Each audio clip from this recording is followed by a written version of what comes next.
Praise the lord ప్రియులారా, ప్రభు మాట్లాడుతుండగా విందాము.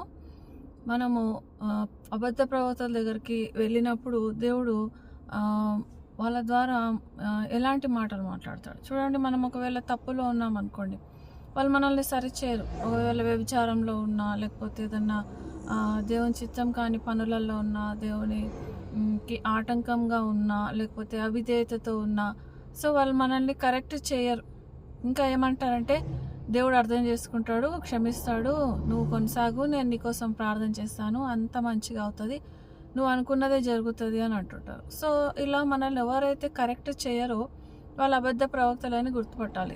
బైబిల్ గ్రంథంలో కూడా దేవుడు నేను వారిని పంపనే లేదు అంటున్నాడు. అంటే మనం ఏమనుకుంటున్నామంటే, ఏదో దురాత్మ పట్టి వాళ్ళు ఏదో ప్రాఫెసీ చెప్తుంటే, సోది చెప్తుంటే, దాన్ని దేవుడు పంపిన దేవుని నిజమైన ప్రవక్తలు అంటూ మనం వాళ్ళని గౌరవిస్తూ, వాళ్ళకు మా సకల ఆతిథ్యాలు చేస్తూ, ఇంకా వాళ్ళకు డబ్బు సమర్పించుకుంటూ మన ఆత్మలను కూడా వాళ్ళకు అప్పచెప్పుకుంటున్నాం. కాబట్టి దేవుడు పంపని వాళ్ళ దగ్గరికి మనం వెళ్ళడం ద్వారా వీళ్ళంతా యజబేలు శిష్యులు, దురాత్మలు కలిగిన వాళ్ళు, వీళ్ళు మనల్ని సరైన మార్గంలో నడిపించకపోవడం ద్వారా వాళ్ళు సతాన్ ఏజెంట్స్ అని మనకు తెలియజేస్తున్నారు. మనం గుర్తుపట్టాలని ప్రభు కోరుతున్నాడు. మనము పాముల వల్ల వివేకంగాను, పావురం వల్ల నిష్కపటంగాను ఉండాలి. సో మనము ఏదన్నా తప్పులో ఉన్నామనుకోండి, మనకే గిల్టీ కాన్షియస్ ఉంటుంది. ఇంకా ఆ తప్పును వాళ్ళు చూపించడం లేదంటే ఇంకా అక్కడే తెలిసిపోతుంది. సో మనము ఒకవేళ మారాలి అనుకుంటే మంచి వాళ్ళ దగ్గరికి మనం వెళ్ళడానికి ప్రయత్నిస్తాం.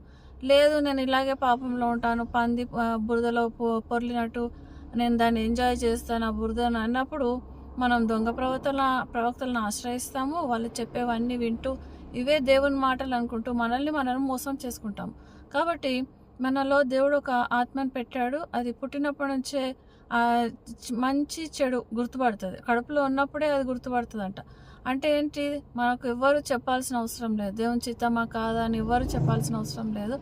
పాపంలో పడగానే ఆ ఆత్మ కృషించిపోతుంది, అది నీరసించిపోతుంది. చూడండి, మనలో సంతోషం లేదు, సమాధానం లేదు ఒక పని చేసినప్పుడు, అంటే అది మనం తప్పులో ఉన్నట్టే లెక్క.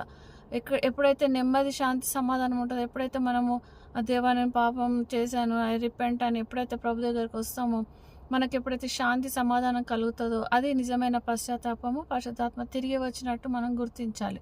ఇది ఎలా ఉంటుందంటే, ఒకవేళ మనం ఇలాగే పాపంలో కొనసాగుతుంటే పేరెంట్స్ మన మీద అలిగినట్టే ఉంటుంది. అది ఆ తప్పు సెట్ చేసుకునేంత వరకు కూడా దేవుడు మన దగ్గరికి మళ్ళీ రాడు, ఆయన మళ్ళీ మనల్ని నడిపించాడు. కాబట్టి పరిశుద్ధాత్మను మళ్ళీ మనము నడిపింపును అడగాలి అంటే మనము మన మార్గాలను